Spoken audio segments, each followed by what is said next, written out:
Bonjour à tous et bienvenue sur notre chaîne YouTube, la chaîne de Ligne Droite. Je vous invite à vous abonner à cette chaîne, à aimer, à partager, à commenter ces vidéos. C'est très important pour notre référencement et c'est une manière de nous soutenir. Merci à vous tous. Alors on ne compte plus, ça y est, les casseroles de ce gouvernement qui prétendait pourtant représenter le nouveau monde, le monde moral. Les dernières affaires judiciaires sont arrivées d'un coup, dans la même journée du 3 octobre, journée noire pour la Macronie. C'est d'abord le parquet national financier, le PNF, qui a annoncé que le secrétaire général de l'Élysée, le bras droit d'Emmanuel Macron, Alexis Kohler, avait été mis en examen pour prise illégale d'intérêt le 23 septembre. Par ailleurs, on apprend cela presque une semaine à 10 jours plus tard. Quelques heures après, c'est l'annonce du renvoi en procès du ministre de la Justice, Éric Dupond-Moretti, devant la Cour de justice de la République pour prise illégale d'intérêt, qui tombe quand même comme une grande première pour un ministre en exercice. Alors on pourrait se réjouir au moins, si ce n'est pas d'avoir un gouvernement exemplaire, d'avoir une justice qui fonctionne, parce que malgré tout, la justice avance. Mais peut-on vraiment faire confiance à la justice de notre pays? C'est également la question de cette table ronde. Je rappelle que la Cour de justice, devant laquelle est renvoyé le garde des Sceaux, la Cour de justice de la République, la CJR, qui avait été créée en 1993, afin de juger en urgence l'affaire du sang contaminé, a toujours eu beaucoup de mal à imposer son apparence d'impartialité de procédure. Et pour cause, cette formation fait preuve depuis le début de certaines indulgences vis-à-vis des ministres inquiétés. Et c'est là donc depuis sa création, puisque je rappelle que dans l'affaire du sang contaminé, la CJR avait relaxé Laurent Fabius, Premier ministre à l'époque des faits, Georgina Dufoy, ministre des Affaires sociales et de la Solidarité nationale, et elle a seulement condamné pour manquement à une obligation de sécurité ou de prudence Edmond Hervé, secrétaire d'État à la Santé, mais condamné, mais en le dispensant de peine, ce qui a de quoi interroger. Et d'un autre côté, ce parquet national financier, c'est le même qui s'est saisi de l'affaire Fillon, on le sait, le jour même de la publication des premiers articles du Canard enchaîné. Celui-ci a finalement été condamné en appel à une peine de 4 ans de prison, dont 1 an ferme, et puis 375 000 € d'amende et 10 ans d'inéligibilité pour une affaire d'emploi parlementaire fictif. Alors peut-on faire confiance à la justice de notre pays, surtout quand il s'agit de juger les grands de ce monde? C'est la grande question de notre table ronde, et pour ça j'ai deux invités. Bonjour Régis de Castelnau. Bonjour Clémence. Vous êtes avocat et auteur de ce grand livre en plein dans notre sujet, Une justice politique, aux éditions de l'Artilleur. Et puis nous sommes également avec Philippe Pascot. Bonjour Philippe Pascot. Bonjour Clémence. Alors vous êtes ancien maire adjoint d'Evry, de Manuel-Valls, conseiller municipal, ancien conseiller régional, puis surtout lanceur d'alerte sur la corruption des élites. Vous avez à ce sujet écrit beaucoup de livres. Est-ce que vous pouvez me rappeler le dernier, peut-être sur la corruption des élites? Ça s'appelle Mensonge d'État. J'ai paru aux éditions Max Milo et j'en ai fait aussi avec notre ami André Berkoff, oui, qui s'appelle Abstention piège à con. Et le dernier, c'est Mensonge d'État, qui veut dire ce que ça veut dire. Oui, tout à fait. Alors peut-être pour commencer, je vais donner la parole à Régis de Castelnau. On va refaire un petit point sur l'affaire Kohler et l'affaire Dupond-Moretti. Et ensuite, peut-on faire confiance? C'est la grande question. Peut-on faire confiance aussi à cette CJR? Peut-on faire confiance tout simplement à la... C'est une réponse si directe. À la justice de notre pays. Régis de Castelnau. Non. D'accord. Je pourrais m'en tenir là.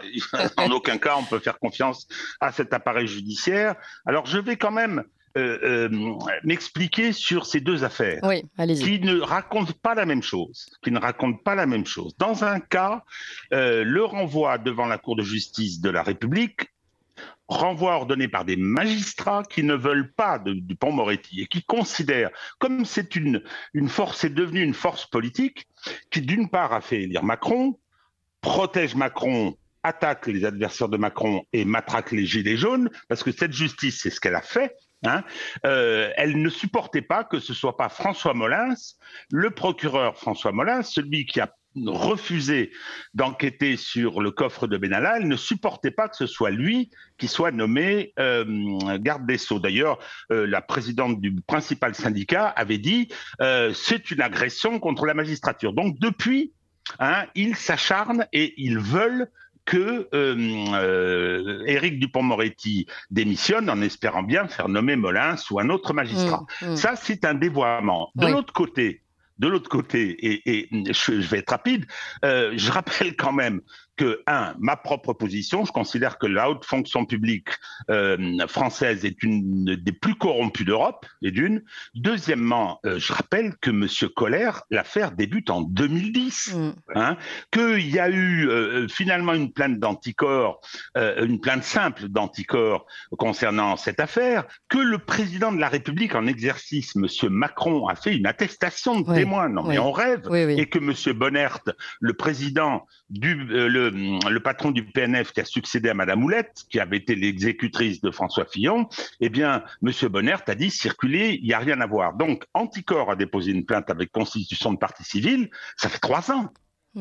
Et donc, 12 ans après que cette affaire commence, c'est-à-dire les allers-retours de M. Koller dans une société familiale et ses responsabilités publiques au cours desquelles il avait la surveillance de ces sociétés privées. De contrats, etc. Oui. Voilà, exactement. Eh bien, on en est 12 ans après à pas grand-chose. Donc, on le met en examen parce que techniquement, le dossier l'obligeait. Moi, je ne suis pas inquiet pour ce qui va arriver à M. Koller, qu'on maintient son poste naturellement. Il est indispensable à Macron. Ce sera autre chose quand Macron aura quitté le pouvoir, parce que là, je pense que les magistrats voudront se refaire une virginité et lui taperont dessus. Mais pour l'instant, il le protège.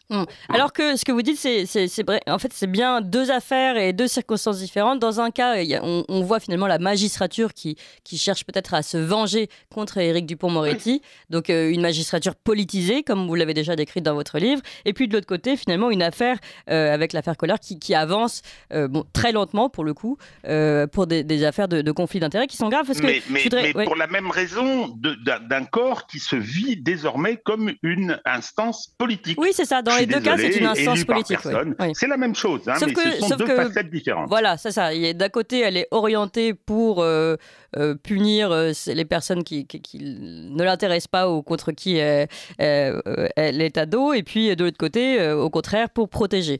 Donc ça peut être en effet dans les 2 affaires. Je voudrais juste rappeler pour l'affaire Koller quand même que les auditeurs comprennent bien, parce qu'on dit souvent que c'est parce qu'il y a il y avait des liens familiaux, oui, certes, entre M. Koller et la famille, le principal actionnaire de MSC, donc cet opérateur de fret maritimes. Ce n'est pas qu'une question de liens familiaux, c'est aussi que M. Koller lui-même est allé faire des allers-retours, en effet, entre cette...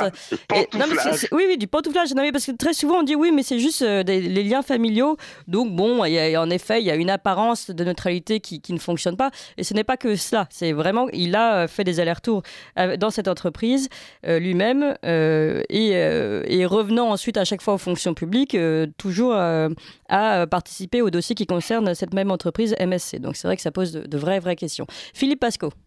Oui. Alors, Régis a bien résumé l'affaire. En plus, je rajouterais que si jamais la Haute Cour de justice servait à quelque chose, ça se saurait. Je rappelle que la plupart des condamnations, non seulement les gens ont juste été condamnés à de la négligence, le seul qui a morflé un petit peu avec cette justice de vitesse, c'est l'ancien secrétaire d'État Gilibert qui s'est pris 3 ans avec ceci, mais il n'y en a aucun qui a été en prison. Et en plus, il donne des jugements moraux. Le deuxième point, c'est que le temps que ça juge, le temps qu'ils se réunissent, le temps de prendre une décision, il y a bien 10 ou 12 ans, comme dans l'affaire Fabius, dans l'affaire Balladur, où quelque part en plus, ce brave monsieur a été condamné à 2 mois avec sursis. Donc on rigole de cette justice à 2 vitesses qu'il ne sert que les grands. Moi, ce que je me rends compte, c'est qu'il y a un type qui s'appelle Macron, qui est un véritable menteur, qui est un véritable gougnafier, puisque de toute manière, il nous avait promis un monde nouveau, et que moi, personnellement, dans mes livres, je l'ai mis. Dire, sous le gouvernement Hollande, j'avais déjà 30% des membres du gouvernement, 30% du membre du gouvernement qui avaient eu affaire à la justice ou au fisc. Et sur le gouvernement Macron, qui soi-disant devait balayer cet ancien monde de mouise qui étaient des voleurs, etc. J'ai plus de 60% des membres du gouvernement qui ont eu affaire à la justice ou au fisc. Ça, c'est pas normal. Le deuxième point, c'est que ces gens-là n'ont plus aucune morale.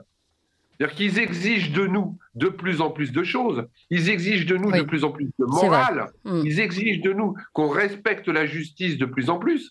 Et eux ne la respectent de moins en moins. Comment voulez-vous que le peuple, quelque part, obéisse derrière? Quand vous voyez que les hautes autorités, que nos gouvernants ne sont pas condamnés, qu'ils ont droit à des passe-droits, etc., comment vous voulez qu'en bas, les gens soient corrects et respectent la loi. Par contre, on les punit de plus en plus, les gens du bas. On les tape de plus en plus. On leur demande de mettre des pulls verts. Et ces gens-là se trimballent tous en flanelle. Oui. On leur demande de mettre des cols roulés. J'ai failli mettre un col roulé, Philippe, oui. Aujourd'hui. Ouais. Hein, mais... J'ai pensé aussi. Non, mais comme si c'était une grande invention, c'est surtout ça. C'est quand même merveilleux. Alors, on va faire. C'est uniquement leur solution. Oui. Leur solution au problème, c'est de nous obliger à mettre des pulls verts. Ou, j'ai même entendu un ministre lui demander de réduire le feu quand on fait chauffer des pâtes. Mais ils ne savent même pas qu'aujourd'hui, il y a des gens qui n'ont même plus de quoi acheter des pâtes. Évidemment, revenons à l'essentiel. Non, mais c'est sûr que les conseils donnés paraissent bien lointains de la réalité des citoyens. Mais on s'éloigne un petit peu de notre sujet. Il est 8h sur Ligne Droite, on fait un rapide point sur les informations et on reparle de la justice de notre pays. Ligne droite. Des reporters croupissent en prison. Ces maladroits ont mal choisi leurs questions. La table ronde. Et pour en parler, je suis toujours avec Régis de Castelnau, avocat, auteur de Une justice politique aux éditions de l'Artilleur, et Philippe Pasco, on va dire plus simplement lanceur d'alerte sur la corruption des élites et auteur notamment de ce livre. Oui. Éveilleur de conscience, lanceur d'alerte. Éveilleur de conscience. J'ai pas cette prétention. Et auteur de ce livre, notamment Mensonges d'État chez Max Milo ou Abstention Piège à con. C'est moins notre sujet. C'était à quelle maison d'édition, Abstention Piège à con? C'était toujours à Max Milo. Je suis un peu fidèle. Oui, oui, c'est un homme fidèle, c'est vrai. Alors, pour continuer sur ce sujet, je voudrais redonner la parole d'abord à Régis de Castelnau, puisqu'on parle évidemment, chers auditeurs, de l'affaire Collaert. Tout est tombé le même jour, le 3 octobre. Alexis Collaert, lui, c'est le parquet national financier qui a annoncé qu'il avait été mis en examen. Et puis, quelques heures plus tard, notre ministre de la Justice, c'est quand même une grande première en activité, donc Éric Dupond-Moretti, est renvoyé devant la Cour de justice de la République pour prise illégale d'intérêt. Alors, on parle de cette justice qui, comme ça, au moins, pourrait avoir l'air de fonctionner, puisque finalement, puisque ces deux ministres, Alexis Collaert et Éric Dupond-Moretti sont malgré tout aujourd'hui envoyés devant les institutions judiciaires. Mais est-ce qu'elle va vraiment fonctionner, cette justice? Est-ce qu'on peut lui faire confiance? Tous les deux, vous avez répondu non. Et Régis de Castelnau, vous parliez donc des deux volets, en parlant de ces deux affaires, d'un même constat, une justice politique. Alors, à quoi on doit s'attendre finalement là dans les deux affaires dont on parle? À rien. C'est-à-dire que ça va tomber dans le...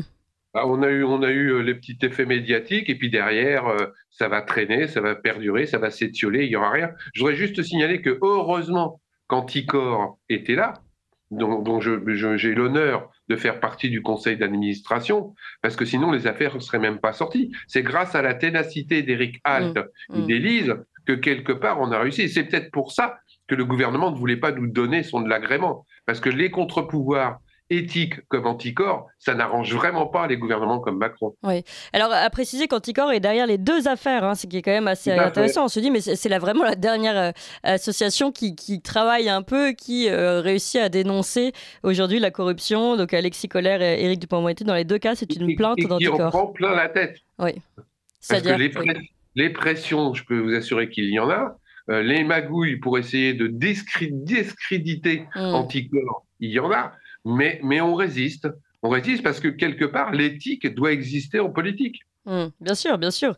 Et puis, là, l'éthique, c'est plus que de l'éthique. Là, c'est la justice, tout simplement, Philippe Pasco. Oui.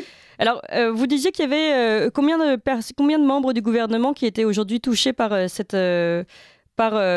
par des affaires dans la Macronie aujourd'hui, dans le gouvernement? Moi, j'en ai référencé 60%. 60%. Pour quelqu'un qui disait qu'il allait laver plus blanc que blanc, qu'il allait être plus propre que les autres, en fin de compte, il est encore plus sale que les autres et sa machine à laver ne marche pas.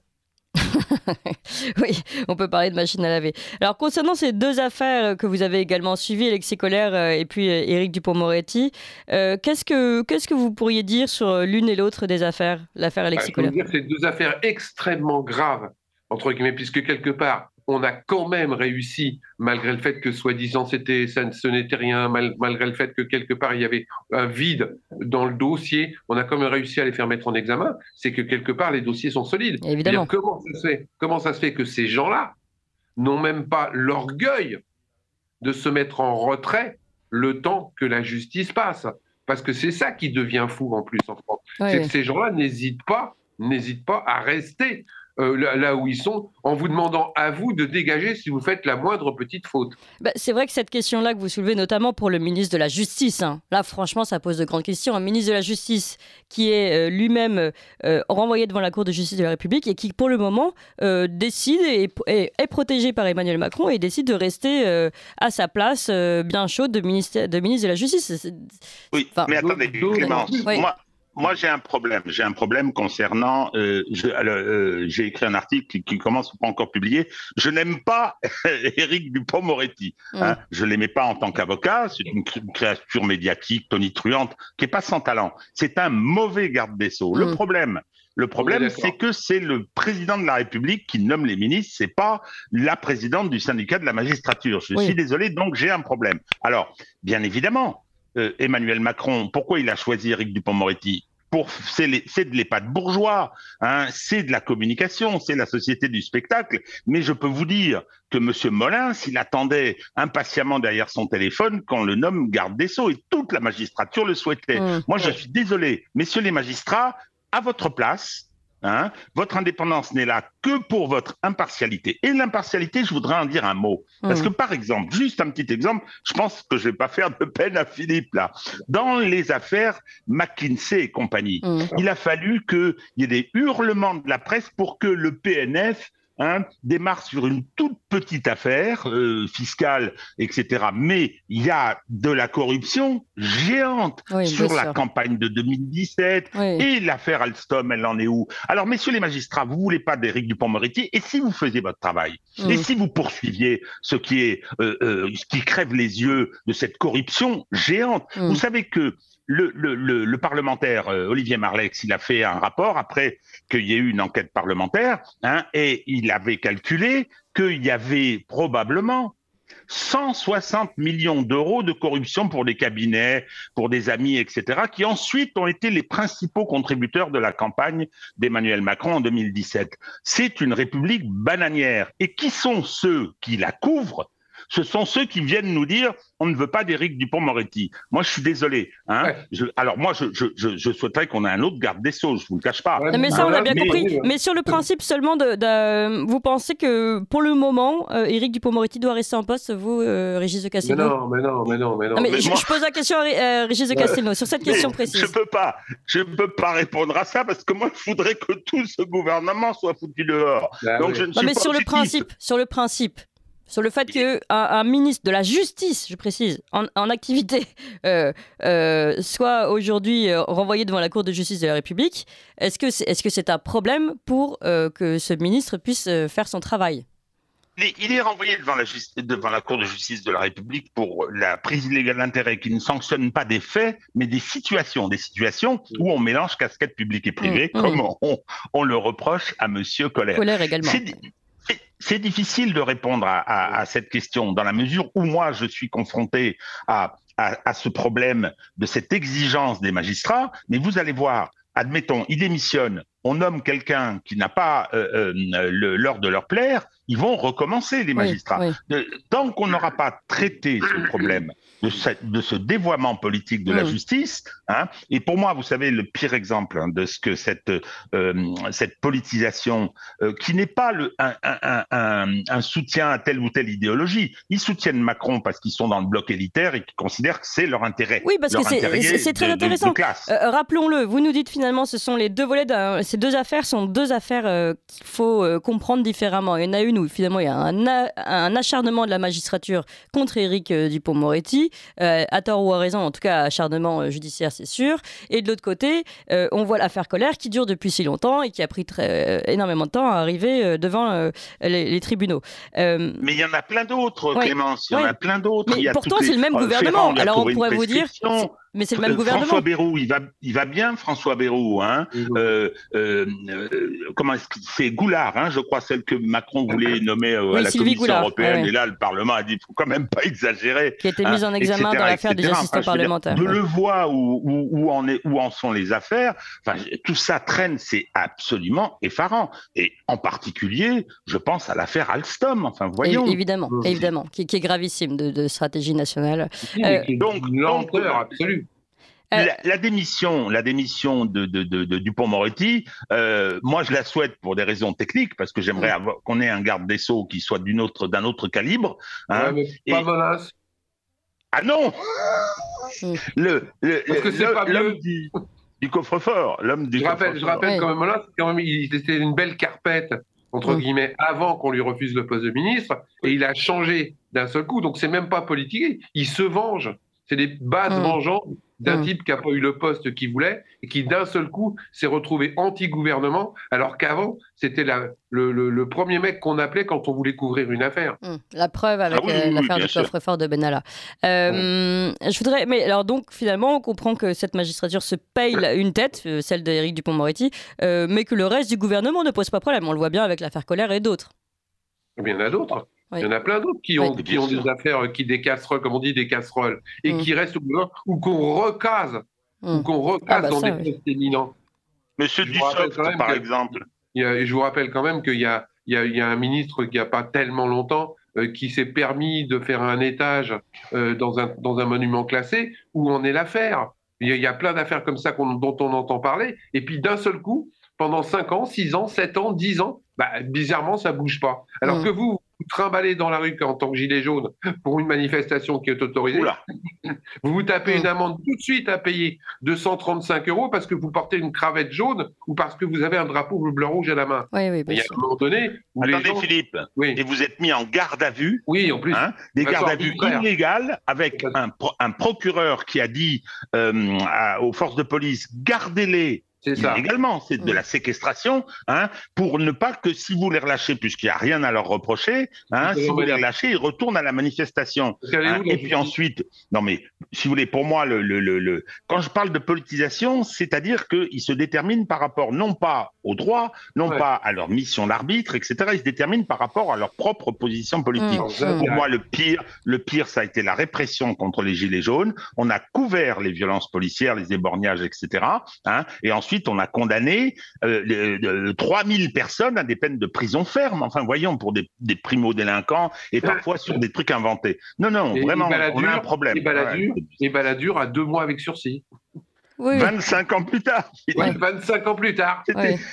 25 ans. Oui, mais comme je disais tout à l'heure, Edmond Hervé, pour l'affaire du sang contaminé, il a été condamné, mais sans peine. C'est quand même beau, ça aussi. Oui, mais tout. Dispense de peine, oui. Rappelez-vous, coupable, responsable, mais pas coupable, ces gens-là. Ils sont responsables, mais pas coupables. Donc pas coupable, pas condamné. Alors, comment aujourd'hui, le constat est assez noir, on va dire. Qu'est-ce qu'on peut espérer? Par où peut-on trouver la porte de sortie de cette justice politisée? Informer, avertir, il faut que les gens soient au courant. Aujourd'hui, il y a plein de gens qui ne prennent que des brides d'informations parce que de plus en plus, en plus de la justice, l'information commence à être de plus en plus verrouillée. Ça, c'est vrai qu'on peut aussi interroger les médias. Les gens se lèvent. Il y en a marre de l'apathie qu'on est en train d'insuffler à la société. Les gens se font martyriser de plus en plus, les gens se font broyer de plus en plus. Et je vois encore des gens qui disent « merci encore ». Arrêtez, levez-vous, battez-vous. Alors moi, j'ai par rapport à cette question qui est tout à fait normale, Clémence, c'est qu'est-ce qu'on peut faire? Philippe a entièrement raison, informer, débattre et expliquer un certain nombre de choses. En faisant attention à cette idée, je vais pas me mobiliser parce que je vais demander à la justice de faire le boulot. Non, c'est d'abord, ce sont des questions politiques. Le fait que la haute fonction publique soit corrompue, c'est une question politique avant d'être judiciaire. Politique avant d'être judiciaire. Bon, et puis il y a un deuxième problème, c'est que qu'est-ce qui nous attend? On est dans une situation quand même internationale extraordinaire. Il va y avoir un hiver effrayant. Le pire, je crois que ce sont les Allemands maintenant qui n'ont, après le sabotage, ils auront plus de gaz, ils auront plus d'énergie. Nous, ça va pas être fameux. On aura des coupures probablement.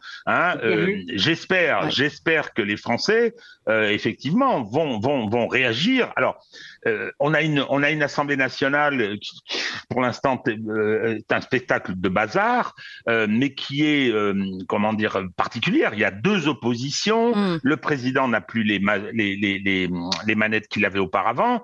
Donc, c'est difficile. Moi, je pense que c'est, et Philippe a raison, l'investissement politique. Abstention, piège à con. Exactement. Ce gars est et était réélu avec 58% des voix, ça me sidère. Moi. Oui, pardon, mais on ne vote pas pour la magistrature. Et là, vous nous expliquez bien que de toute façon, ce sont on va dire, deux problèmes différents. Il y a les politiques et il y a la magistrature. Et la magistrature, Clément, c'est des pentes.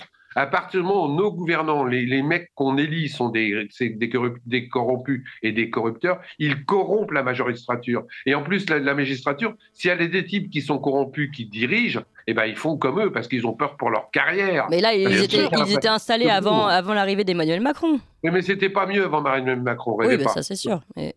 Régis de Castelnau, comment on change? Parce que là, vous parlez de la justice politique. On a deux problèmes, en fait. On a deux faces. On a la politique, ses conflits d'intérêts et sa corruption. Et on a une justice politisée qui suit son propre ordre, on va dire.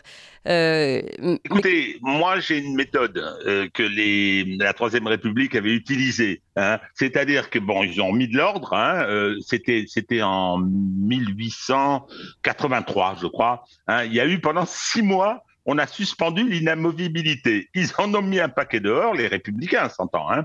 Et ils ont mis un peu d'ordre. Moi, je pense qu'il y a des mesures à prendre. Hein. Il faut renvoyer la magistrature à ce qui est sa vocation. Elle est un arbitre. Hein. Elle doit appliquer le droit, bien évidemment. Elle doit être impartiale. Hein. Donc, il faut séparer les fonctions de poursuite et les fonctions de jugement. Oui. Il faut être exigeant avec...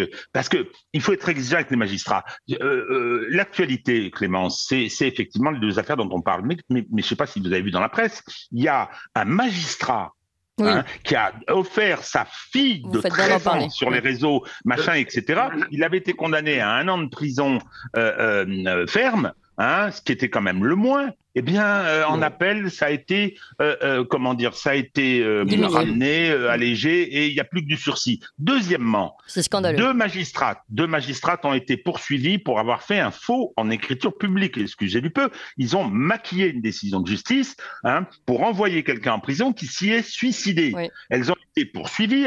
Ça aurait dû être devant la cour d'assises. On s'est débrouillé pour que ce soit en correctionnel, et naturellement, le procureur a requis la relaxe.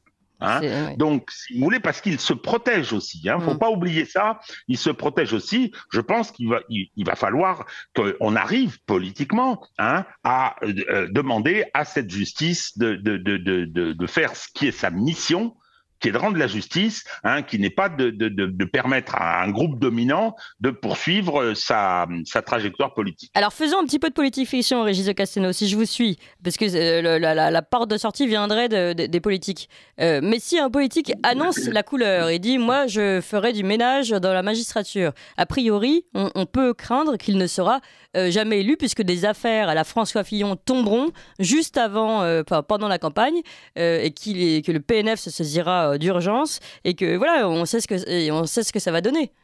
Ouais, la meilleure façon, c'est que les politiques soient honnêtes. S'il n'y a pas d'affaires à trouver, oui, il n'y aura pas de problème. Mais est-ce que vous ne pensez pas qu'ils trouveront de toute façon quelque chose, n'importe quoi? On peut, mais après, quand tu trouves des pécadilles, ça va pas loin. Donc, mettons déjà des élus honnêtes en place, ce qui n'est pas le cas aujourd'hui. Oui, c'est aujourd'hui, on met et on garde, et j'en veux au peuple pour ça, et on garde des gens dont on sait qu'ils sont corrompus, et on revote pour eux. Pourquoi? Parce qu'en plus de ça, les gens en ont tellement marre que les gens corrompus sont réélus avec 1 électeur sur 10. Oui, c'est vrai. Il y a des endroits où il y a 9 électeurs sur 10 qui maintenant ne s'occupent plus de ça. Et puis après, ils râlent. Mais la meilleure façon de râler, c'est de mettre un bulletin dans l'urne et de virer ces corrompus. Oui, encore faut-il qu'on ait des propositions. Sur l'honnêteté qui doit être exigée, oui, ça je suis tout à fait d'accord, et ça veut dire sévérité, ça veut dire que payons bien nos élus aussi, quand ils font le boulot, etc., hein, pour pas qu'il y ait la moindre tentation. Bon, tout ça, ça peut être des vœux pieux. Moi, je cite souvent, pour répondre à Clémence, Richelieu disait « Donnez-moi 10 lignes de la main d'un homme, et en 2 heures, je vous trouverai de quoi le pendre. » Oui. Hein, donc, mais oui, c'est la crainte qu'on peut avoir. Je sais. Parce que le problème, Philippe, c'est moins la condamnation finale qui pose un problème. C'est toute la mise en cause, c'est la fumée initiale, etc. Le tsunami médiatique auquel peuvent être confrontés les élus. Et puis à ce moment-là, on vous dira, bah oui, mais il y a 3 ans, vous avez serré fort le poignet de votre femme, etc. Malheureusement, c'est devenu une foire d'empoigne qui rend les choses difficiles. Hein.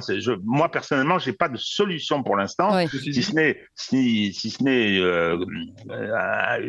une séquence révolutionnaire. Je parle pas de révolution française et de guillotine, mais où véritablement on remette les compteurs à zéro et on redémarre sur des bases différentes. Ce qui s'est passé, par exemple, ce qui s'était passé avec l'arrivée de Gaulle en 58. Je dis pas que c'était merveilleux ce qui s'est passé, mais il y a eu une remise des compteurs un petit peu à zéro et qu'on essaye derrière de reconstruire, quoi. Mais bon. Oui, mais donc vous êtes d'accord avec mon constat, Régis de Castelnau, que finalement, si jamais on a ou alors il faut cacher son jeu, c'est peut-être une solution aussi, mais si on a un politique qui souhaite faire un petit peu le ménage dans la magistrature et que cela se sait dans son programme, il risque malgré tout d'être allumé, on va dire, avant même d'avoir pu faire sa campagne. Oui. C'est un risque. Oui. Moi, depuis que je réclame un casier judiciaire vierge pour les élus, j'en ai plein qui font la gueule. Mais il faut continuer à le réclamer parce qu'on le réclame partout. Régis, il est obligé d'avoir un casier judiciaire vierge. Toi, Clémence, tu es obligé d'avoir un casier judiciaire vierge. Les élus, non. Moi, j'ai plein d'élus condamnés qui sont encore élus. J'ai même un ou 2 élus inéligibles qui est encore élu. Oui. À un moment donné, il faudrait que la justice s'applique aussi pour les élus. Bon, bah oui, alors, ça c'est attention à ça aussi. Philippe a raison. Le problème, c'est que des gens qui disent, parce que c'était le début de l'émission, qui disent on va nettoyer, on va laver plus blanc, etc. Puis une fois qu'ils sont installés, ils lavent plus blanc, ils lavent plutôt plus noir. Oui, c'est ça, oui, c'est sûr. En tout cas, merci beaucoup pour cet éclairage sur la justice, les affaires de notre pays politique et la justice politisée. Il y en aura d'autres. Oui, il y en aura d'autres, c'est sûr. On a de quoi faire. La situation de corrosion est vraiment impressionnante. Il y en a qui arrivent, vous inquiétez pas. Je rappelle vos 2 livres, Régis de Castelnau, Une justice politique aux éditions L'Artilleur, Philippe Pascot, Mensonges d'État aux éditions Maximillo, ou alors Abstention Pierre Jacquemont, en effet, que vous avez coécrit à plusieurs, toujours aux éditions Max Philo. Merci beaucoup à vous 2. Vous appréciez cette émission? Alors aidez Radio Courtoisie à en produire d'autres, en indépendance totale. Rendez-vous sur soutenir.radiocourtoisie.fr. Merci d'avance.